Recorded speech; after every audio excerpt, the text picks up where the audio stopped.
Listo, ahora sí. Muy bien. Pues bienvenidos a todas, todos y todes a esta primer sesión de Club de Lectura o Journal Club que organizamos por parte del RSG México. Una breve presentación de quiénes somos. Somos parte de la International Society for Computational Biology o ISCB. Esta organización pues promueve la bioinformática a nivel internacional y ha realizado varios eventos en México. La parte estudiantil del consejo, el Student Council, en algún momento conceptualizó la idea de tener estos grupos que se llaman Regional Student Groups en distintas ciudades alrededor del mundo para organizar eventos y hacer crecer pues la comunidad bioinformática y de biología computacional. Entonces, la idea, el motor de esta sociedad es promover la interacción entre estudiantes que buscan formarse y desarrollarse en bioinformática y biología computacional. En el caso de México, en algún momento hubo un RSG, pero estuvo inactivo por varios años. Entonces, apenas el año pasado y este año se reactivaron las actividades, impulsadas sobre todo por la doctora Nelly Selem Mojica, que en este caso funciona como el Faculty Advisor. También como Faculty Advisor está la doctora Mirna Vázquez Rosaslanda de Limnología. Y como presidentes y secretarios estamos Abel Lobaco Flores y yo soy Marisol Navarro Miranda. En general, los miembros de este grupo estudiantil somos estudiantes tanto de licenciatura como de maestría como de doctorado, pero no es exclusivo pertenecer, o sea, no es exclusivo ser estudiante para pertenecer a este grupo. También otros miembros ahorita registrados son Aaron Espinosa Jaime, Andrés Arredondo Cruz, Rafael Pérez Estrada y Antón Pashkov. Entonces, pues esa es la presentación de quiénes somos y pues la misión del RSG, como ya mencionamos en la parte más amplia, es promover el desarrollo de estudiantes de distintas áreas, pueden ser químico-biológicas, físico-matemáticas, pero sabemos que la bioinformática y la biología computacional trasciende estas disciplinas, como la futura generación de bioinformáticos y biólogos computacionales en México. A todos los que estamos formados en estas áreas sabemos que necesita crecer en el país. Entonces, pues buscamos promover eventos científicos, redes de apoyo y proporcionar recursos educativos para el análisis de datos biológicos. Y este es el caso del Journal Club. Y pues, sin más, este es nuestro primer Journal Club y nuestro invitado es Julián Torres Morales. Él pertenece al laboratorio del doctor Borisi o el Borisi Lab del Forsyth Institute en Cambridge, Massachusetts, en Estados Unidos. Aquí tenemos su contacto, igual va a aparecer en la siguiente diapositiva, pero tengo aquí una pequeña semblanza de quién es Julián y la voy a leer. Entonces, Julián Torres Morales es originario de la Ciudad de México. Realizó su licenciatura en Química Farmacéutico-Biológica de la UNAM y tiene una maestría en Ciencias Bioquímicas en el Instituto de Biotecnología, también de la UNAM. Actualmente ha destacado como Staff Scientist en the ADA Forsyth Institute y su investigación científica se centra en la distribución de poblaciones microbianas en la cavidad oral, utilizando herramientas bioinformáticas. Además de su labor científica, ha contribuido como tutor voluntario en el programa Forsyth Junior Student Scholars Virtual Summer Science Camp y ha liderado con éxito el grupo de trainees. Julián ha sido reconocido por su excelencia científica, recibiendo el premio al mejor póster en el Microbiome Symposium del MIT en 2022 y fuera del ámbito académico disfruta del tiempo con su esposa, amigos y sus plantas. Y otro fun fact es que es un apasionado seguidor de los Patriotas de Nueva Inglaterra en el fútbol americano. Entonces, si tienen preguntas sobre este aspecto, tenemos un espacio para platicar. Excelente. Entonces, el artículo que vamos a discutir el día de hoy es de la revista del Journal of Oral Microbiology y se titula Especialización de sitios de la especie Gamelas orales humanas, ¿no? O Site Specialization of Human Oral Gamela Species. Julián, sí, no digo bien Gamela, Me avisas, por favor. Sí, no estuvo Entonces, perfecto. sí, muy bien. Sí. Entonces, pues voy a dar también una breve introducción del trabajo y vamos a dejar que Julián también nos cuente las partes interesantes en este Journal Club. Entonces, bueno, como quizá la mayoría de ustedes que revisaron el artículo, pues este artículo menciona, bueno, presenta a Gemela como el objeto de estudio, pues, biológico y cómo son parte importante del microbioma oral humano. Están de manera como constitutiva, pero también se ha visto en infecciones oportunistas. Hay varios conceptos de este artículo que son muy interesantes porque son de ecología microbiana y de biogeografía, entonces, parte del Journal Club, que es de Biología Computacional y Bioinformática, pues también si hay dudas como de estos campos, está abierto el chat para que nos hagan preguntas. Entonces, continúo. Este estudio combina la pangenómica y la metagenómica para evaluar la especialización de las especies de Gemela en diferentes sitios de la boca. Se identifican tres importantes especies de Gemela abundantes en distintos sitios y nos va a contar de esto un poco Julián.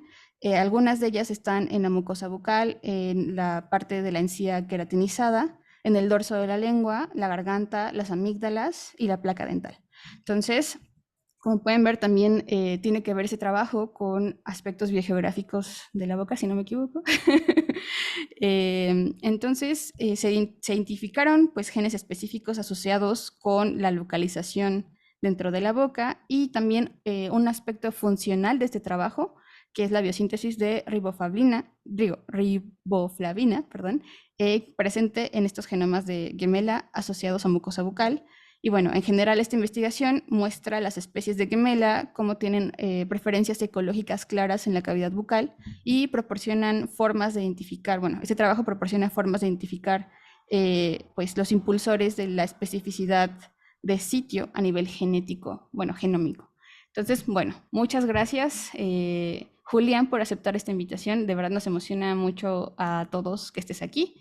Y pues ahora sí, tenemos que decidir si plan A o plan B. ¿Tienes acceso a compartir pantalla o todavía no? Todavía no. Ok, entonces eh, me toca a mí. Marisol, creo que tú eres host, creo que tú le puedes dar como, creo que yo también puedo. A ver, ya. Yo no puedo, pero si tú Sí, sí, la puedes, podrías, Julián. A ver, intenta. excelente. Julián, Sí, ya, perfecto. excelente. Muchas gracias, Mirna. Am, bueno,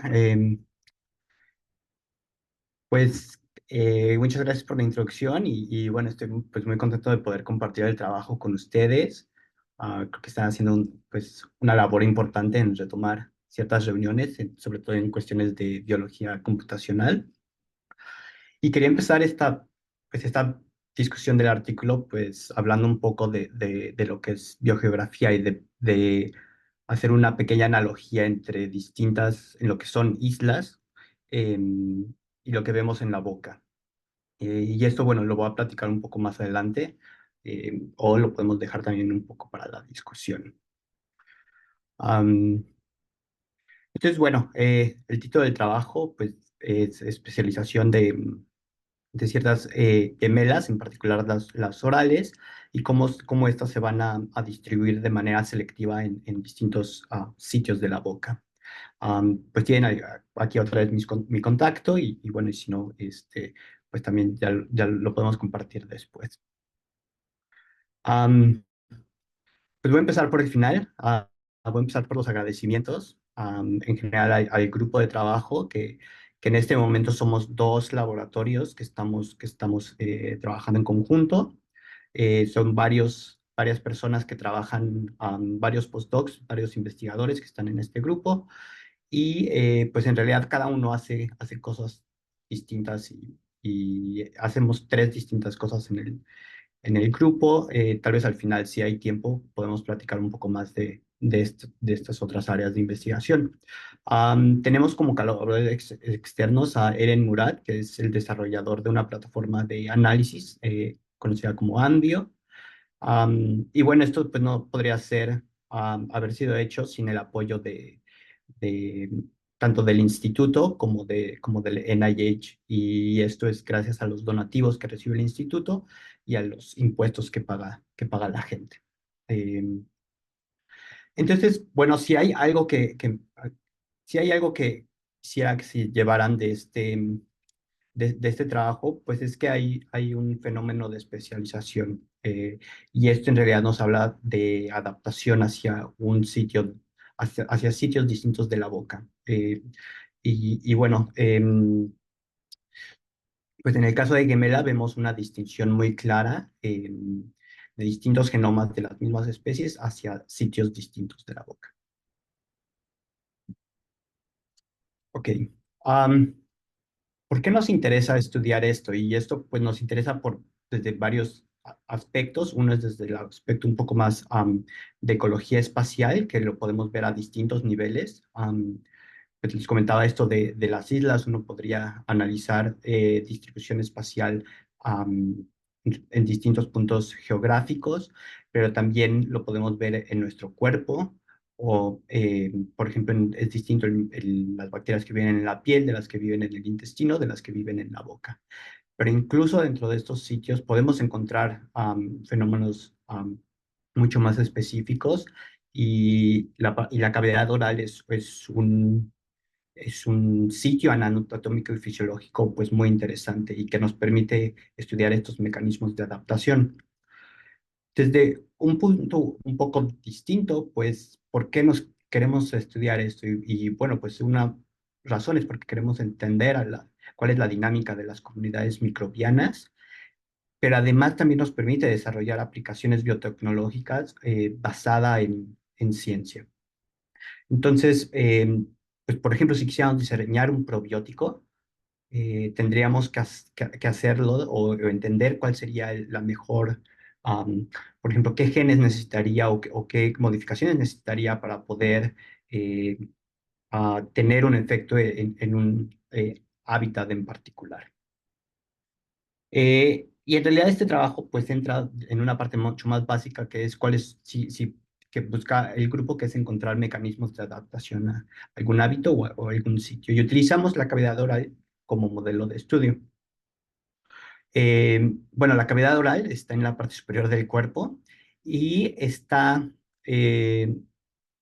se encuentra en esta parte superior, y está flanqueada por el esófago, en la parte inferior, y por la región de la nasofaringe en la parte superior.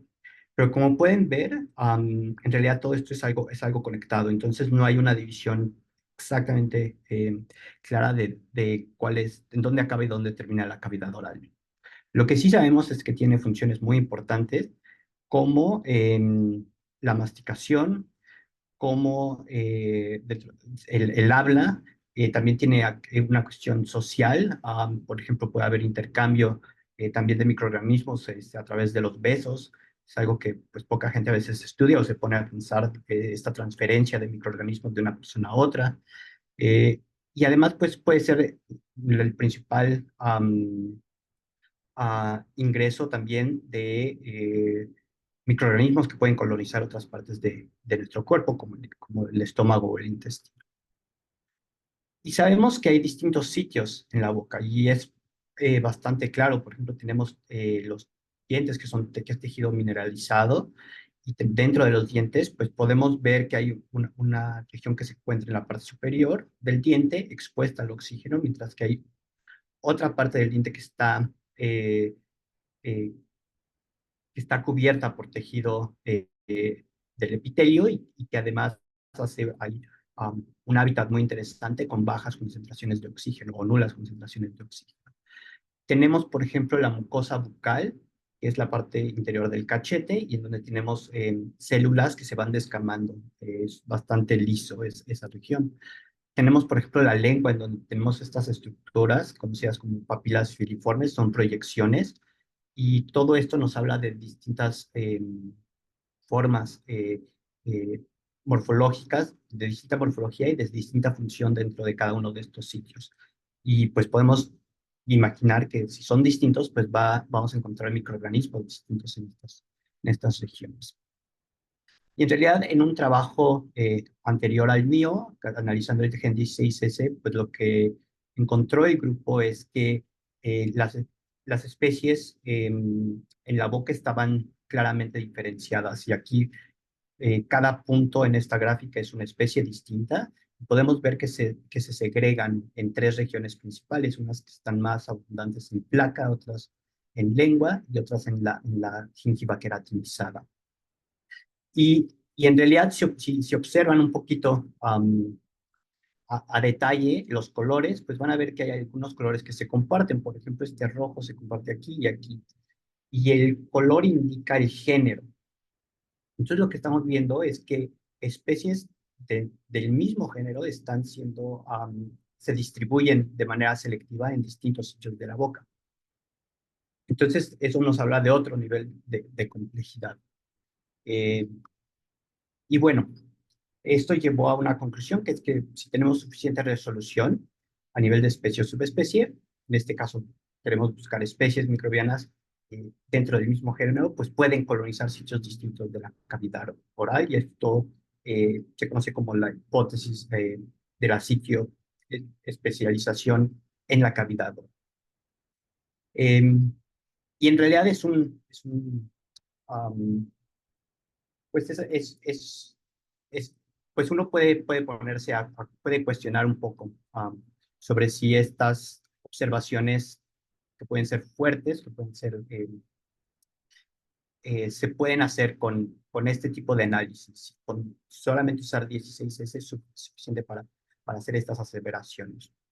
Entonces, pues, ¿cuál es la validez de confiar en un análisis si nos estamos basando en una pequeña región de un único gen?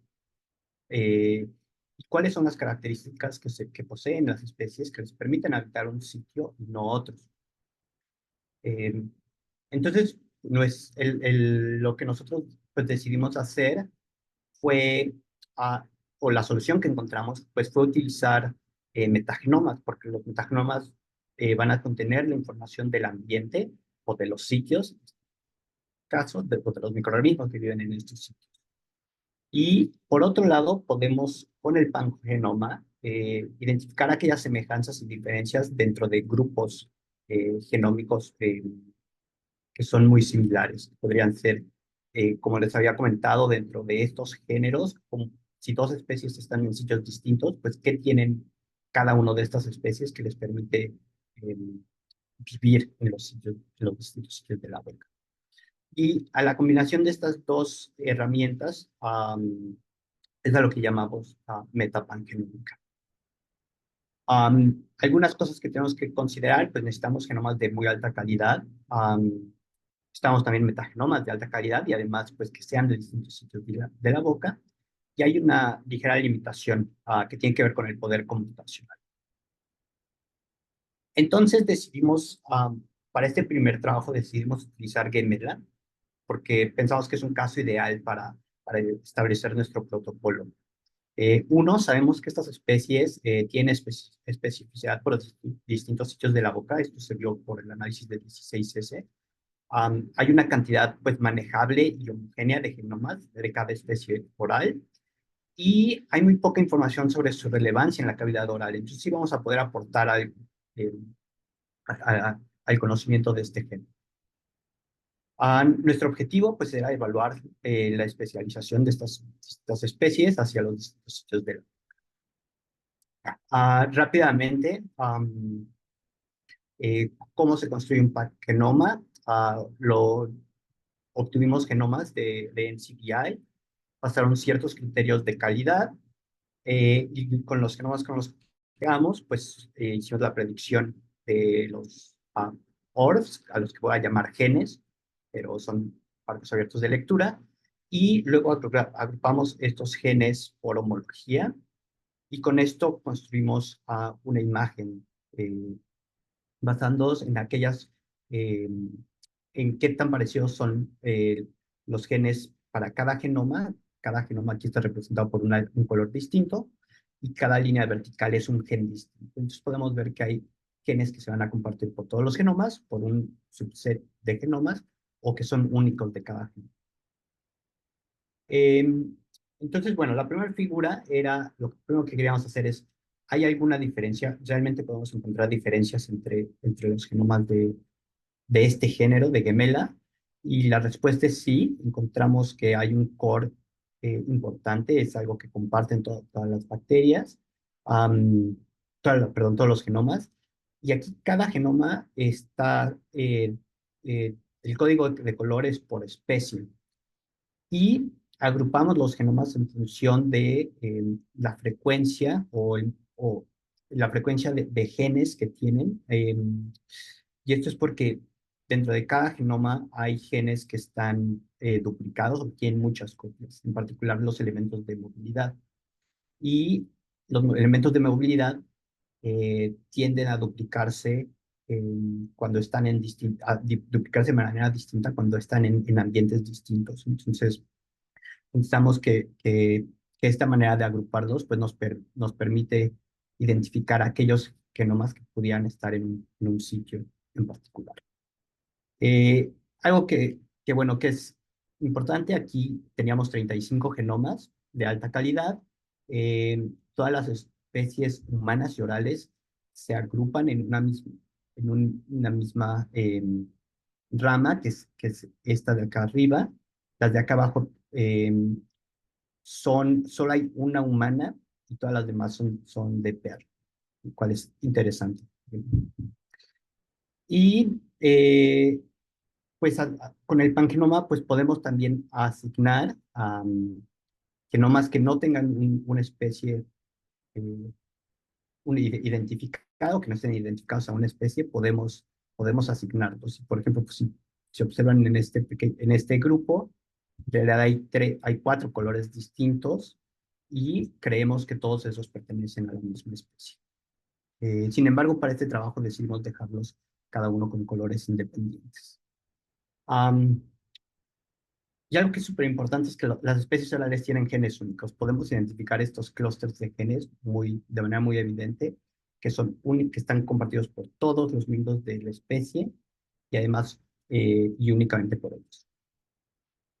Entonces con esto sabíamos que podíamos encontrar algo, que podríamos encontrar alguna firma que si hay una distribución selectiva podríamos encontrar una firma y pues nos ayuda a confiar en nuestros siguientes resultados. Pero bueno, pues hacer este agrupamiento por pangenoma no es común y pensamos que teníamos que mostrar que este agrupamiento coincidía con otros, con otros análisis que son aceptados por la mayoría, por la comunidad. Y ese es el ANI, la similitud a nivel de nucleótido, y por filogenia. Y en realidad lo que muestro en estas dos figuras, pues es que hay una correlación entre la similitud a nivel de nucleótido con el pangenoma y la filogenia, utilizando genes de copia única, sí, genes de copia única, con el pangenoma. Entonces, estos 3 criterios para organizar los grupos coinciden. Entonces, todos los genomas caen dentro de la misma especie, entonces, en esas 3 métricas. Entonces, bueno, decidimos con esto seguir adelante y ahora sí utilizar los metagenomas. Entonces, bueno, lo primero es que para hacer esto, pues tuvimos que seleccionar únicamente algunos genomas que estábamos interesados, de especies orales, y dejamos ahí unos como control de perro. Y los metagenomas los obtuvimos del proyecto de microbioma oral, que secuenció más de 12,000 metagenomas de muy alta calidad de 9 sitios distintos de la boca. Entonces, esto nos permitía comparar la distribución en estos 9 sitios de la boca. Este es un esquema de cómo es el análisis, en donde tomamos cada una de las muestras. Aquí estoy ejemplificando 2. tenemos las lecturas y se hace el mapeo contra nuestro set de genomas. Y esto hace que cada lectura pues vaya a ir va a alinear con la región con la que sea más idéntica. Y hay dos métricas que nos interesan. Una es la amplitud de la cobertura, que se refiere a la fracción del genoma que está siendo cubierto por las lecturas, y la otra es la profundidad de la cobertura. Y la profundidad de la cobertura lo que nos permite es estimar las abundancias relativas de cada uno de estos genomas en las distintas muestras. Ok, Am, entonces, pues, ¿cuál es la distribución de Gemela?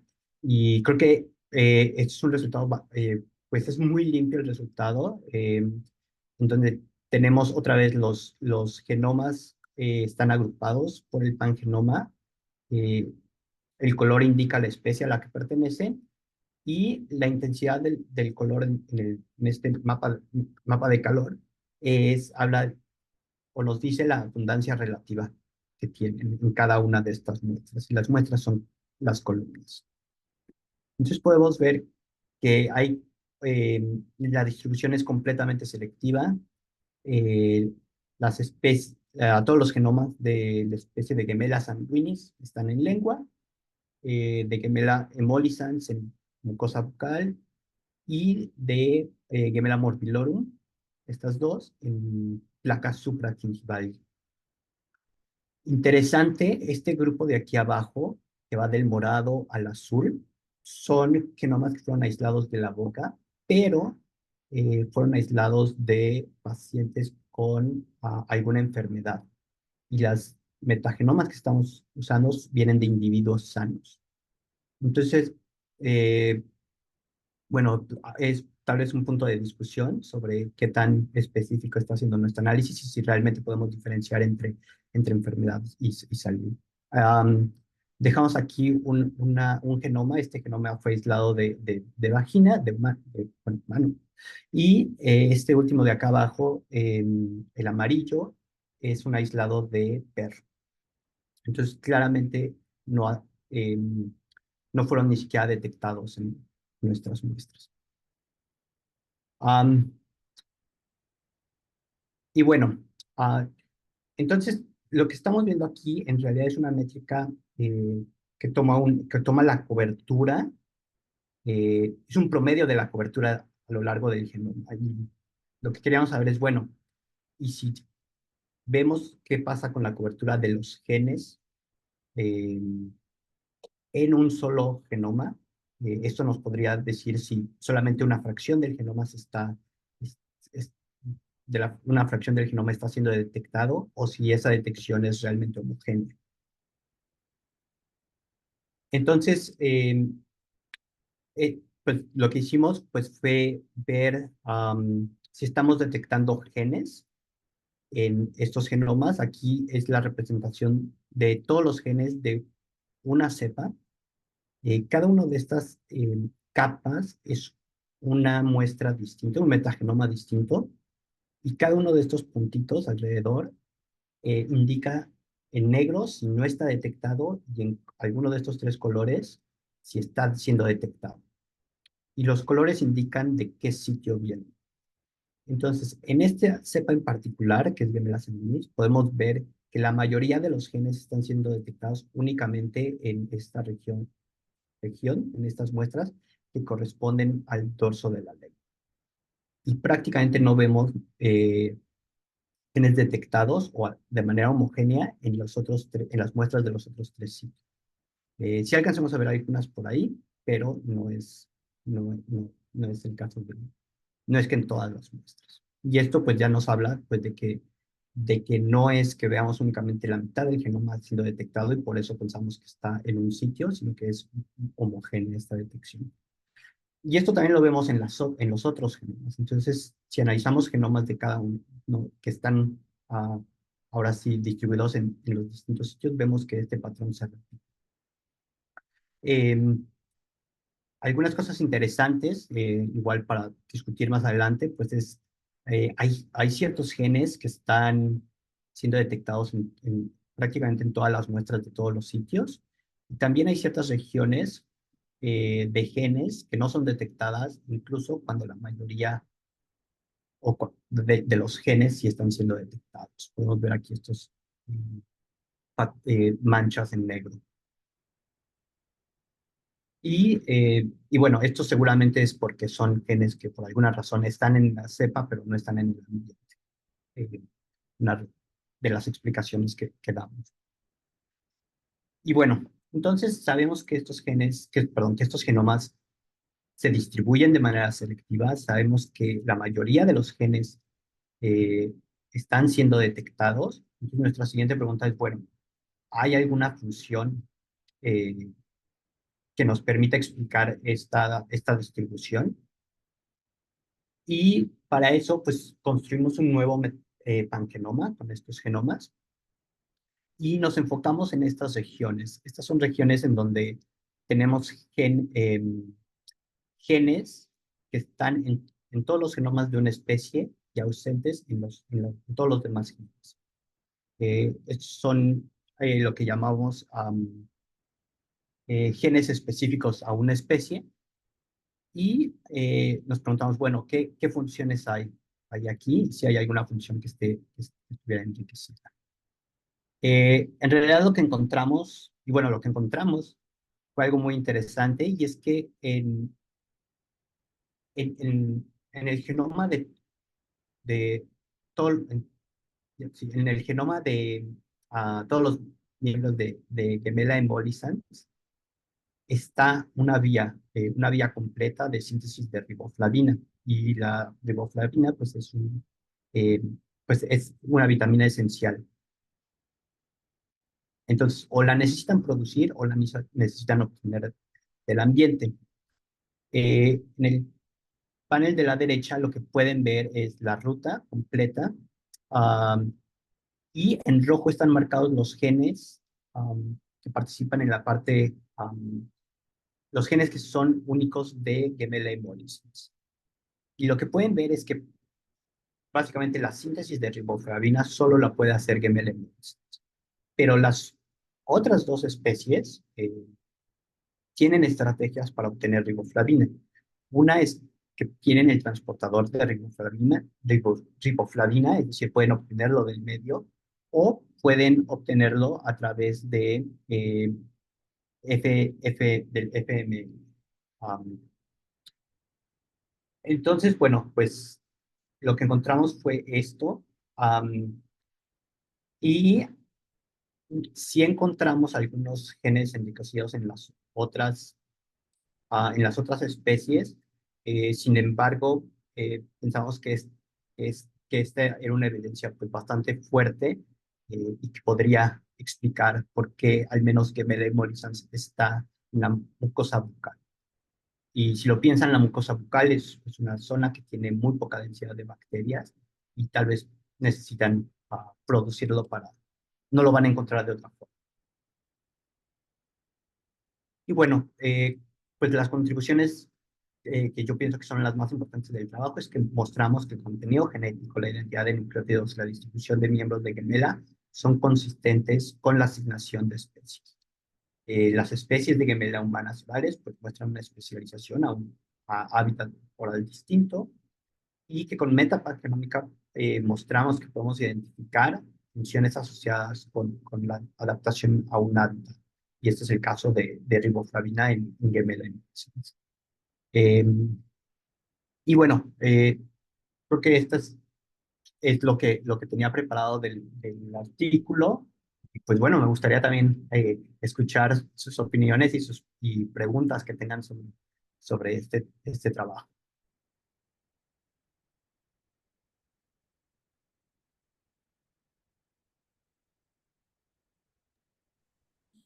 Muchas gracias, Julián. Sí, muchas gracias. Nelly, ¿quieres hacer Sí, alguna pregunta?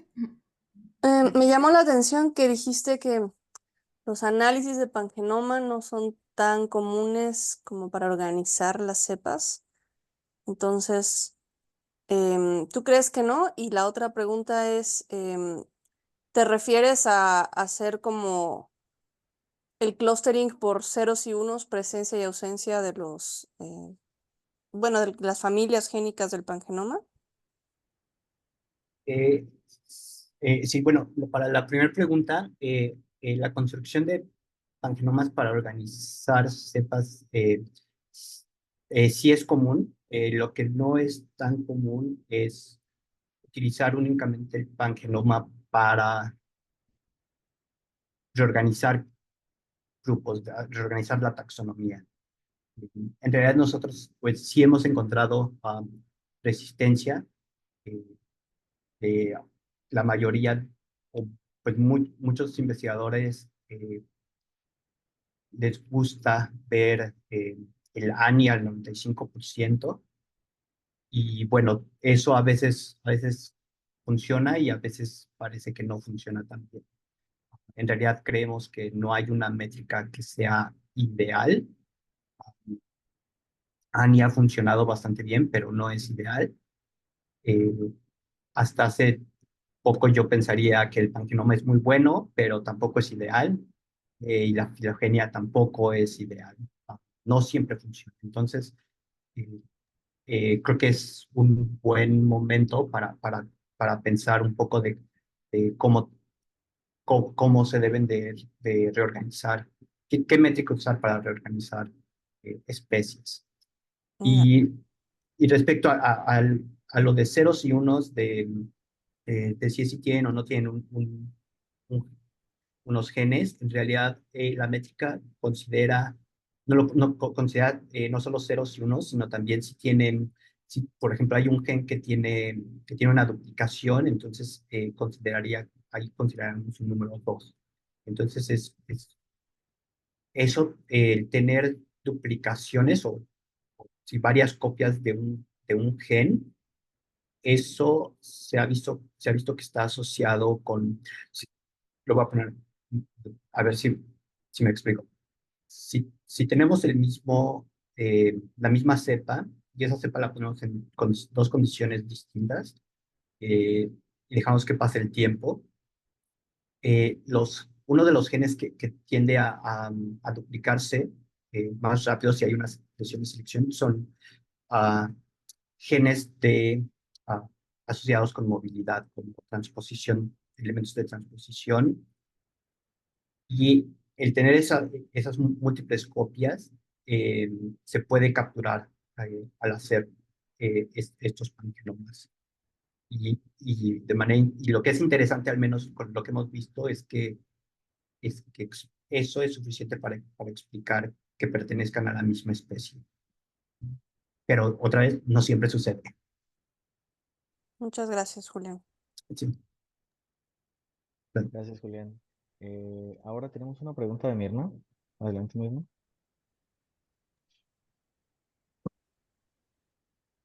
Hola Julián, déjame quito.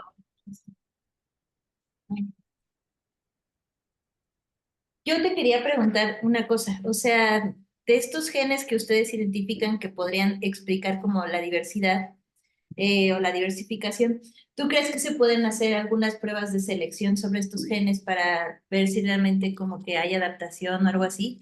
¿O es una cosa que no toca hacer? Eh, Creo que sí se podría. Am, Creo que sí se podría. Mm, lo que nosotros nos cuestionamos es si realmente eso, si realmente eso nos va a explicar, a ayudar a explicar el,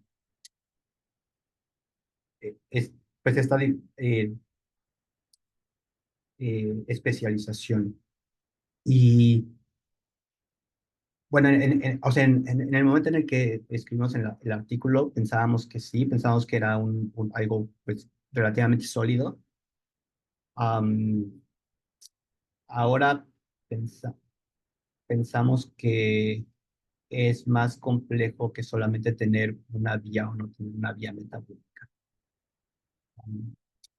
Y de cómo probarlo es algo que le hemos estado dando vueltas en la cabeza, porque una de las cosas tal vez no comentamos en el artículo, es que el microbioma oral humano es completamente distinto al microbioma oral de ratón. Entonces, porque pensábamos, bueno, si hacemos una prueba en un ratón y cambiamos estos genes, esto permitiría eh, hacer que una gemela viva ahora en otro sitio. Ese sería así como que algo ideal. El problema es que no tenemos ningún modelo que realmente sea bueno. A lo mejor en chimpancés, macacos, pero no sé si realmente vale la pena hacer un estudio así para ver esto. Regresando a los genes, creo que hay algo que hemos encontrado que es más interesante y es, nosotros tenemos los genes y tenemos el alineamiento de las lecturas a estos genes.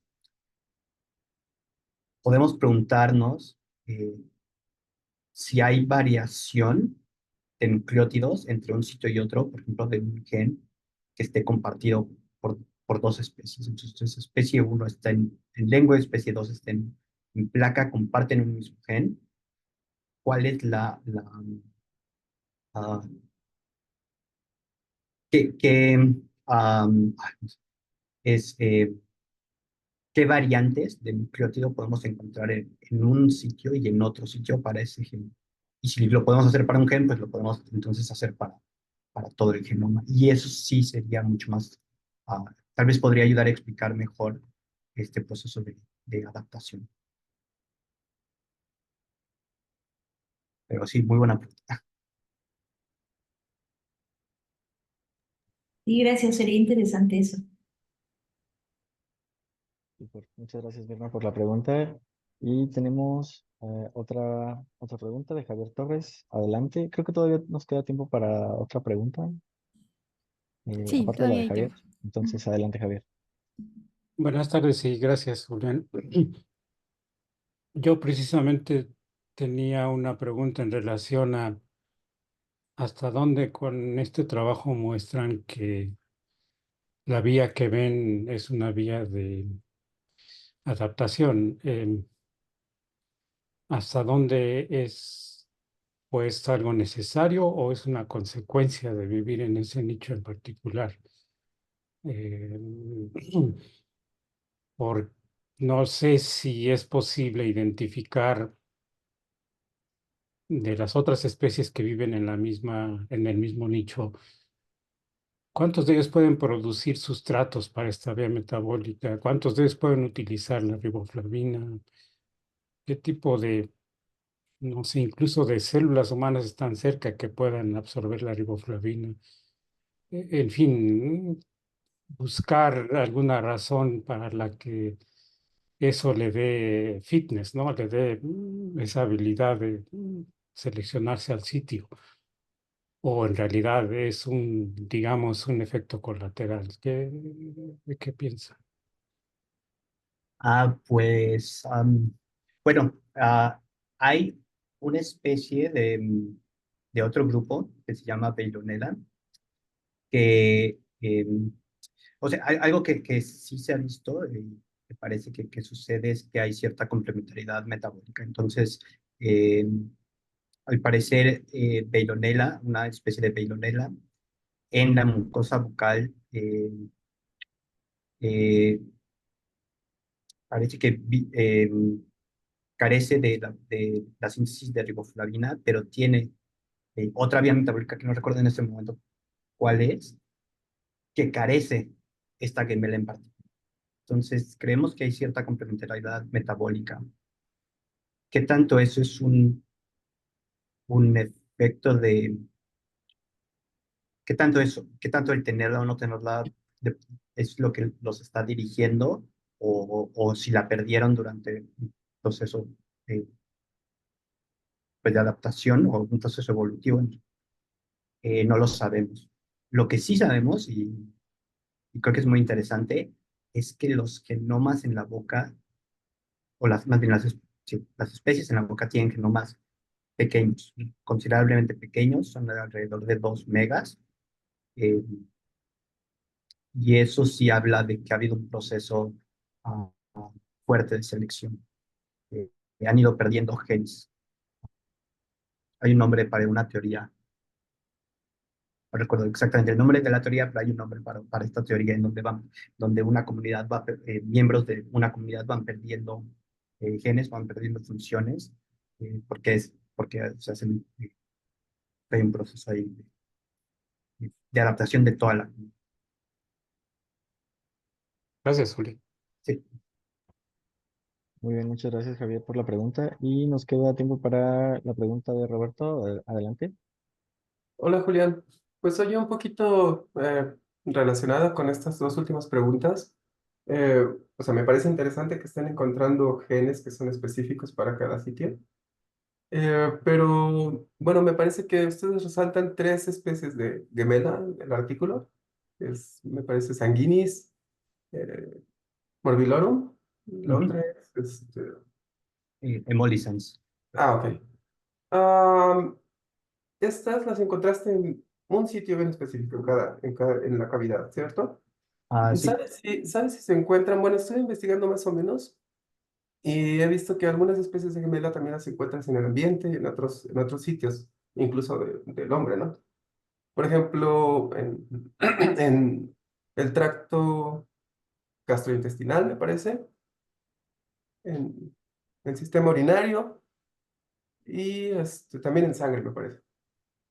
Entonces, no sé, o sea, relacionado con las preguntas te decía, sería interesante que hicieras una comparación similar con aislados o no sé si están secuenciadas, ya públicas, algunas de estas muestras en otros sitios, para ver si encuentran los mismos genes en esas cepas, ¿no? O sea, no sé, Ujú. ¿tú sabías de la existencia de estos genes, de estas especies en otras partes del cuerpo? Eh, s- sí, sí sabíamos que pueden estar en otras partes del cuerpo. Lo que no estamos convencidos es de que ese sea Su nicho. su Ah, nicho. Sí. ok. Eh, sí, Sí, creo que es una pregunta muy interesante y sí. Y nada más tal vez agregando es que eh, sí hice hace poco un análisis utilizando todos los sitios que tiene el proyecto de genoma de microbioma humano. Y una de las preguntas es exactamente si hay especies que las podamos encontrar en en, vamos a decir, en cavidad oral, intestino, y, um, piel principalmente. Y es algo sí, que estamos claro. trabajando. Sí, eso reforzaría bastante la idea de una adaptación especial, específica para la cavidad bucal, pero también sería interesante que estos genes que estás encontrando y asociando a la presencia de estas especies en boca, veas que existen, por ejemplo, en todo el tracto gastrointestinal, pero con algunas modificaciones o algún tipo de selección en particular. Digo, Ujú. sería muy interesante. Sí, sí, sí, sí. Sí, sí, Gracias, sería muy Julián. interesante. Gracias. Muchas gracias. Bueno, antes de hacer la siguiente invitación, no sé si Julián todavía quieres compartirnos esa última diapositiva, Sí. que no se nos olvide. Sí, perfecto. Muchas Muy gracias bien. por recordarme. Bueno, y les había comentado que el grupo hace distintas cosas. Y una de las cosas que hace es bioimagen, realmente es microscopía, que busca entender la estructura espacial, eh, cómo están agregados los microorganismos y cuál es su impacto biológico. Y es cómo están organizados a un nivel a microescala. Entonces, les voy a mostrar eh, tres ejemplos. Dos son de la boca. Del lado izquierdo es una forma de cómo se agregan en la placa supragingival, en la parte expuesta al oxígeno, y cada color es un taxón distinto. Ah, puede ser a nivel, por lo general es a nivel de género, pero puede ser a un nivel taxonómico más alto o puede ser más bajo. Eh, en el centro está un ejemplo del dorso de la lengua, de estas proyecciones de las papilas filiformes, y del lado derecho es es una imagen de un kelp, que es un, si no estoy mal, es una alga marina. Em, y entonces, pues lo que pueden ver es simplemente viendo los colores, y creo que es muy evidente en la placa supragingival, es que tienen una organización en donde hay algunas taxones que están más expuestos hacia el exterior y otros que están hacia el interior y otros en la parte media. Y una de las cosas pues, que pensamos es que esto habla de las capacidades metabólicas que tienen, tal vez para sobrevivir a ambientes em, am, oxigénicos o si requieren de ambientes más anoxigénicos. Y también, por ejemplo, en la segunda, en la lengua, lo que ven en blanco o gris en el centro es una célula del hospedero. Entonces también eso nos habla de que hay una cierta interacción entre los microorganismos y el hospedero. Y bueno, en el kelpo pues también podemos ver una cierta distribución. Y bueno, entonces esto es un ejemplo, o sea, que podemos encontrar esto en ah, muchos ambientes, sí, en muchos ambientes principalmente, y que nos habla de que es mucho más complejo eh, lo de las comunidades microbianas, que tenemos que tener en cuenta que hay una distribución también espacial. Eh, bueno, pues esto era lo que quería compartirles, eso también es parte de lo que hace el grupo y complementamos un poco la parte de bioinformática con la parte de imagen. Muchísimas gracias, está increíble. Y bueno, hablando de comunidades, va la invitación a unirse a esta comunidad de, de bioinformática, de biología computacional. También hacemos retroalimentación entre campos. En este caso tocó la oportunidad de tener a Julián. Muchas gracias por aceptar la invitación y que nos hablara de biogeografía, de genómica, de bioinformática, de pangenómica, de muchos temas muy interesantes. Y bueno, pues la invitación es que se unan a este grupo regional que representa a México con el ISCB Student Council. Queremos tener más miembros acá para que también nos ayuden a hacer la difusión de estas actividades y proponer nuevas actividades. Entonces, bueno, ya dicho eso, vamos a terminar la grabación de esta sesión. Muchas gracias. Después continuaremos con la sesión más offline. Pero pues, Aarón, ¿tú quisieras decir algo más? Mirna, Sí, Nelly.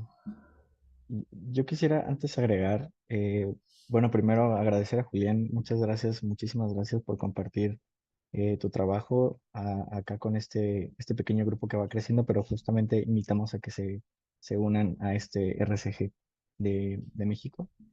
Y también quiero agradecer al Instituto de Ciencias del Mar y de Limnología de la UNAM porque nos ayudaron mucho con la plataforma para hacer posible este Journal Club, entonces les agradecemos muchísimo.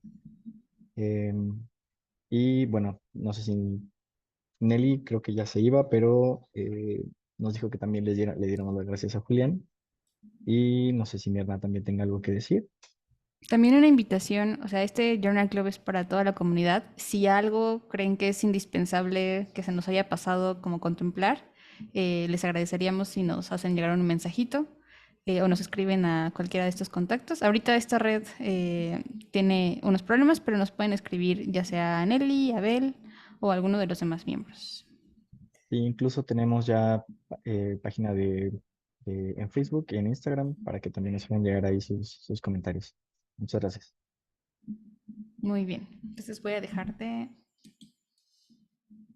grabar.